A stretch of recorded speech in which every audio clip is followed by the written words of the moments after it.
언제 어디서나 함께하는 진리. 들려주는 대수내보.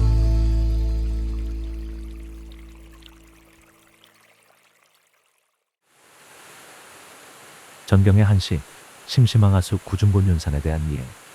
황하수와 곤륜산을 중심으로 들어가는 글. 전경에는 상제님께서 종도들에게 깨우침을 주기 위해 때때로 시를 읽어주셨다는 말씀이 있다. 그 중에서도 특정한 산과 물을 인용한 시가 있는데 바로 심심황하수 구중곤륜산이다. 이 시는 마음은 황하수처럼 깊게 하고 입은 곤륜산처럼 무겁게 하라라고 하여 우리가 지켜야 할 마음과 몸의 자세를 황하수와 곤륜산에 비유하고 있다. 황하수와 곤륜산은 마음과 몸의 진중한 자세를 유지하기 위해 본받아야 할 대상이라는 점에서 중요한 의미가 있다. 그렇다면 우리가 본받을 대상인 황하수와 곤륜산은 인간의 환경이자 경험적 대상으로서 어떤 모습을 갖고 있을까? 또 황하수와 곤륜산은 어떤 상징적 의미를 담고 있는 것일까? 황하수와 곤륜산은 일찍부터 동아시아 사람들의 기록에서 많이 발견된다. 그러나 상제님께서 읽어주셨다는 이 시에 관한 정보, 즉 상제님께서 지은 시인지 또는 다른 사람의 시인지를 확인하지 못했다. 이 시에서 요구되는 마음과 몸의 자세는 황하수와 곤륜산에 대한 정보를 파악할 때 이해가 가능하다. 그러므로 논의의 관점은 마음과 몸의 자세보다 황하수와 곤륜산에 대한 설명이 중점적으로 다루어져야 한다. 먼저 마음과 몸에 대한 이해를 돕기 위해 심심과 구중의 의미를 살펴볼 것이다. 그리고 마음과 몸의 은유, 즉 인간다운 삶의 가치와 지향을 비유하는 산수의 상징에 대해 간단하게 살펴볼 것이다. 나아가 이 시의 핵심 주제인 황하수와 곤륜산의 형상과 특징에 대해 알아볼 것이다. 이 글의 목적은 황하수와 곤륜산에 대한 역사적 담론과 그 속에 담긴 구체적인 형상을 통해 마음의 깊이와 입의 무거움에 비유한 시의 의미를 살펴보는 데 있다. 마음과 몸의 은유와 상징, 산수. 1. 심심과 구중의 의미. 심심황하수 구중곤륜산은 우리가 견지해야 할 마음과 몸의 자세를 황하수와 곤륜산에 비유하고 있다. 이 시에서 심심황하수는 마음은 황하수처럼 깊게 한다라는 것인데, 여기서 심심은 마음이 깊다라는 것으로 마음의 상태를 의미한다. 구중곤륜산은 입은 곤륜산처럼 무겁게 한다는 것인데, 여기서 구중은 입이 무겁다라는 것으로 몸의 상태를 의미한다. 그럼 마음이 깊다라는 것과 입이 무겁다라는 것은 무엇을 의미하는 것일까? 일반적으로 마음이 깊다에서 깊다의 사전적 의미는 위에서 밑까지의 길이가 길다라는 것인데, 이는 마음이 그릇이라는 공간적 은유에 따라 마음이나 생각이 듬직하고 신중하다라는 의미를 담고 있다. 그리고 입이 무겁다에서 무겁다의 사전적 의미는 무게가 많다라는 것인데, 이는 입이 발성기관이라는 기능적 비유에 따라 말이 신중하고 조심스럽다라는 의미를 담고 있다. 따라서 마음이 깊다는 것은 생각이 신중하고 듬직하다는 마음가짐을 나타내고, 입이 무겁다는 것은 언행이 신중하고 조심스럽다는 몸가짐을 나타내는 것이다. 이 산과 수의 상징적 의미. 동아시아의 문화적 전통에서 산수는 덕과 인격의 비유로서 인간다운 삶의 가치와 지향을 설명하는 수단으로 이해되었다. 인지언어학에서는 우리가 생각하고 행동하는 관점이 되는 일상적 개념체계의 본성은 근본적으로 은유적이다 라고 말한다. 인간은 은유적 관점으로 세계와 사물을 해석하는 틀을 만들어낸다는 것이다. 그렇다면 인간은 추상적이고 정신적인 내용을 유사성이 있는 구체적이고 감각적인 사물의 관점에서 이해하고 경험하고자 노력한 것으로 이해할 수 있다. 이러한 언어학의 관점에 따르면 동아시아에서 산수는 은유적 관점에서 인간과 세계를 이해하고자 한 대표적인 사물이라 할 수 있다. 고대로부터 인간의 사고 속에 존재하는 물은 바로 대지에다 생명력을 가져다주는 근본적인 물질로 여겨졌다. 산은 물과 더불어 만물을 생장시키는 대표적인 사물로 여겨졌다. 중국 한대의 한자 어원사전인 성명에서 물은 표준으로 사물을 고르게 한다라고 하였다. 이는 물의 속성인 평평함을 통해 표준의 근거가 되는 척도로 삼았음을 알 수 있다. 그리고 산은 생산으로 만물을 낳고 기름을 말한다라고 하였다. 산은 웅장하고 기세가 높으며 만물을 낳고 자라게 하며 하천의 발원지가 되는 등 무궁무진한 생동감과 신비로운 창조력을 지닌 터전으로 인식되었다. 동아시아에서는 산수를 통해 인간 삶을 비유적으로 사유하고 체험하는 방식이 오랜 전통 중 하나였다. 일찍이 공자는 논어에 지자요수, 인자요산, 지혜로운 사람은 물을 좋아하고 어진 사람은 산을 좋아한다라 하였고, 노자는 도덕경에 상선약수, 가장 좋은 것은 물과 같다라고 하였다. 이러한 문화적 전통에 따라 산수는 철학과 문학에서 주요 모티브가 되어 삶의 가치체계에도 영향을 미쳤다. 과거 동아시아에서 시는 중국의 한시를 기반으로 한다. 한시의 전통이 서정시에 기반을 두고 있으며 서정시의 주요한 소재가 자연을 통해 인간의 감정을 읊고 있다는 것은 널리 알려진 사실이다. 사물 가운데서도 산하의 장엄함은 때때로 인간의 창조적 능력, 강인한 의지, 충만한 정신력을 상징하며 산하를 마주한 인간의 품성을 숭고하게 만들기도 하였다. 그들은 산수를 소중한 사유의 대상으로 삼았고, 산수가 지닌 특성을 상징적으로 표현함으로써 삶을 이해하고 설명하는 모델로 활용하였다. 상제님께서 읽어주신 심심항하수 구중곤륜사는 오원절구의 한시이다. 이 한시는 눈에 보이지 않는 내면인 마음과 그 마음의 표현인 언행이 드러나는 입을 황하수와 곤륜산에 비유한 것이다. 그렇다면 우리의 마음과 입이 지향하고 본받아야 할 대상인 황하수와 곤륜산은 어떤 면모를 가지고 있을까? 어머니의 강, 황하수. 1. 황하의 지형과 특징. 황하수는 중국의 중원을 관통하는 황하를 말한다. 당나라 시인 이백은 장진주에서 황하의 물은 천상에서 내려와 바다로 흘러가 돌아오지 않느라고 하여 황하를 천상에서 인간 세상으로 내려온 강물로 묘사하였다. 현재 이 강은 중국의 서쪽에서 동쪽으로 흐르는데 7개의 성과 2개의 자치구를 거쳐 발해만으로 흘러서 들어간다. 황하는 물길의 굴곡이 매우 심해서 오래전부터 구곡황하라고 불려왔다. 구는 매우 많다는 의미로서 황하의 만곡이 대단히 많음을 뜻한다.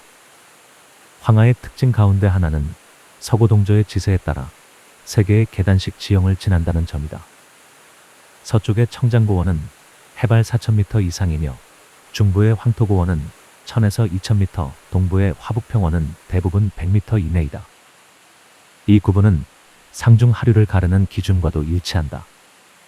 통상적으로 황하는 발원지에서 내몽구 하구진까지를, 상류, 하구진에서 하남 도화육까지를, 중류, 도화육에서 하구까지를 하류로 나눈다. 황하는 글자 그대로 황색의 강이다. 황하는 황토고원을 통과하고 그곳에서 또한 많은 지류가 유입하기 때문에 대량의 황토를 함유하게 되었다. 그래서 한서 구역지에서는 물 한 말에 진흙 6대, 즉 진흙 함량이 60%라고 기록될 정도였다. 황하는 매년 약 16억 톤의 토사를 강물에 실어서 보내는데 12억 톤은 바다에 유입되고 나머지 4억 톤은 황하의 하류 지역에 쌓여서 비옥한 충적토의 평원지대를 길러내고 있다. 그러나 황하의 높은 토사 함유량은 강바닥을 점점 상승시키고 급기야는 강물이 제방을 넘게 하여 홍수를 발생시키기 일쑤였다. 황하는 홍수로 인해 2500년 동안 1500회 가까이 제방이 무너졌고 물길은 무려 26번이나 바뀌었다. 그래서 사람들은 변화무쌍한 황하를 살아있는 거대한 용이라 불렀다. 황하의 강폭은 평균 500m 정도이다. 황하의 물길에서 폭이 가장 넓은 곳은 경사가 완만하고 강바닥이 높아지는 정주 부근이다. 이곳에서는 강폭이 5km에 이르는 광대하고 장엄한 풍경이 펼쳐진다. 황하는 만절필동의 말처럼 지금도 수많은 산과 산맥을 굽이쳐 돌고 돌아 서고동저의 지형에 따라 동쪽의 바다로 흘러가고 있다. 황하 유역은 그 옛날 중국 전체 인구의 대다수가 살았을 만큼 농경에 적합한 땅이었다. 황하에서는 고대의 문화가 탄생했고 이후 5000년의 세월 동안 수많은 왕조가 피고 졌다. 중국인들은 황하에서 태어나 황하에서 자랐다라고 한다. 중국의 문화를 낳고 민족을 키운 존재가 황하라는 것이다. 또 황하의 유역은 토지가 비옥하고 각종 자원이 풍부하여 중국의 탯줄이라는 칭호를 받을 만큼 중국인에게 특별한 의미가 있다. 그래서 중국 사람들은 황하를 모치나 어머니의 강이라고 부른다. 이 황하 문명과 중원. 남송의 주자는 천하에는 오직 세 가지 물이 가장 크니 양자강, 황하, 혼동강이다라고 하였다. 황하는 그 중에서 양자강을 이어 중국에서 두 번째로 큰 강이다. 하지만 사람들은 양자강보다 황하를 중요한 강으로 여긴다. 강의 규모, 즉 길이와 유수량에서 양자강보다 훨씬 작은 황하가 오랜 과거부터 중국을 대표하는 가장 큰 강으로 인식된 이유는 무엇일까? 이것은 사마천의 사기에서 기인하는 것으로 보고 있다. 사마천은 황제부터 한무제까지의 역사를 기전체의 방식으로 기록하여 이후 중국의 역사관에 지대한 영향을 미쳤다. 또 그는 황하 중 하류 지역을 중심으로 역사를 기술하면서 그 바깥에 위치하는 지역에 대해 차별의식이 있었다. 그러므로 사마천의 역사관은 후세 사람들에게 중원 중심적 사고를 형성하는 기반이 되었고, 이 중원을 관통하는 황하 또한 중요한 지리, 환경으로 인식될 수 있었다. 천하의 중심에 있는 평원이라는 뜻의 중원은 시경에 처음 나온다. 중원은 서경, 우공편에서 우가 치수에 성공한 후 천하를 구주로 나누자 현재의 하남성인 예주가 곧 중주라 칭해졌고 위진남북조 때 지명으로 정착했다. 중원은 중국 고대 문화의 발상지로서 중국 문명의 요람으로 알려져 있다.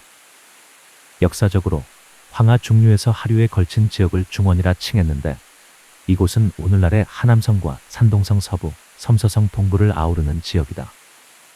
중원에서는 중국의 수많은 왕조가 도읍을 이루었다. 하남성에는 상나라 도읍지 정주와 갑골문의 최초 발굴지 안양, 북송을 비롯한 7개 왕조의 도읍지 개봉, 후안을 비롯한 9개 왕조의 도읍지 낙양 등이 있다. 섬서성에는 관중 평원이 펼쳐져 있고, 이곳에 서안, 함양 등 유서 깊은 도시들이 모여 있다. 서안은 신석기 시대 앙소 문화를 대표하는 반파 유적지가 있다. 또 서안은 장안으로 한 고조 유방과 수, 당 등 10개 이상의 왕조가 수도로 삼았던 곳이다. 함양은 진시황이 천하를 통일한 후 도읍으로 삼았던 곳이다. 이처럼 황하 유역의 중원은 고대부터 북송 시기까지 중국의 중심 지역으로 발달하였다. 중국 역사에서 중심이 되었던 도시는 황하를 따라 동서로 이어진 화북 벨트를 크게 벗어나지 않는다. 오늘날 중국의 역사는 황하가 흘러온 역사라고도 말한다. 중국 역사의 흥망성쇠가 황하의 권역인 중원에서 대부분 이루어졌기 때문이다. 중국사 가운데 황하를 빼놓고는 이야기할 수 없을 만큼 황하는 중국 역사를 추동시켜온 원동력이었다. 황하의 영향력이 큰 만큼 관심도 커서 황하사 혹은 황하도사라는 황하 자체의 역사가 성립했다. 황하는 역사적으로 인간에게 많은 혜택을 주었고, 인간은 그 황하의 혜택에 의지해 살아왔다. 중국인들은 황하를 신성시하는 경향이 있다. 황하는 대하라고 불렸다. 이 강은 그지없이 넓었고 기세가 매우 드높았다. 큰 강의 도도한 흐름을 보면 그 발원지가 궁금해지고 종국에는 그곳을 직접 확인하려고 찾아가게 된다. 황하의 발원지를 찾기 위한 지리학적 탐구는 20세기 후반에 완료되었다. 하지만 황하의 수원지가 지리학적으로 확정되기까지 사람들은 황하가 곤륜산에서 나온다라는 전설을 사실로 믿고 황하의 수원지와 곤륜산의 존재를 확인하기 위한 노력을 아끼지 않았다. 세계의 중심 곤륜산. 1. 곤륜산의 전설과 그 형상. 곤륜은 고서에서 곤륜 또는 곤륜으로 쓰기도 했고, 어떤 때는 곤륜어, 곤륜구라고도 쓴다. 곤륜이라고 명명된 산은 중국 선진시대 저작인 산해경에 가장 먼저 나온다. 그리고 이 이름은 황하와 관련이 있다. 산해경에 의하면 황하는 곤륜의 동북쪽 모퉁이에서 나온다라고 한다. 따라서 황하의 발원지를 찾는 일은 곧 곤륜산을 찾는 것과 다르지 않았다. 곤륜산에 관한 중국 고대의 기록은 상서, 이하, 산해경, 사기, 한서, 회남자, 목천자전 등이 있다. 그러나 이들 자료에서는 곤륜산에 대한 전설적인 내용을 간략하게 설명만 하고 있을 뿐 그 산의 형상과 위치에 대한 정확한 정보를 찾을 수 없다. 다만 곤륜산에 대한 정보는 산해경과 회남자에 비교적 상세하게 나오는데 그 중심적인 내용을 살펴보면 다음과 같다. 곤륜산은 중국의 서북부에 있으며 사방이 800리이고 높이가 10,000길이 된다. 이곳은 천재가 거주하는 인간 세상의 도읍지로 신유고가 맡고 있다. 이 신은 호랑이의 몸에 9개의 꼬리와 사람의 얼굴에 호랑이 발톱을 하고 있는데 하늘의 9구역의 경계와 천재의 정원을 주관하고 있다. 이곳에는 괴상한 새와 짐승들이 많이 사는데 생김새가 양과 같고 뿔이 4개인 토르는 사람을 잡아먹고 생김새가 벌과 같은 새인 흠어는 침을 쏘면 새나 짐승은 죽고 나무는 시든다. 곤륜산 위에는 높이가 5심 둘레가 5아름이나 되는 목화라는 벼가 자란다. 목화의 동쪽에는 사당이라는 나무가 있는데 꽃이 노랗고 열매가 붉으며 씨가 없어서 먹기가 편하다. 이 사당은 물을 막을 수 있어서 사람이 이것을 먹으면 물에 빠지지 않는다. 그리고 빈초라는 풀이 있는데 생김새는 해바라기 같고 맛은 파와 같으며 먹으면 근심이 사라진다. 목화의 서쪽에는 불사약을 만드는 불사수가 자란다.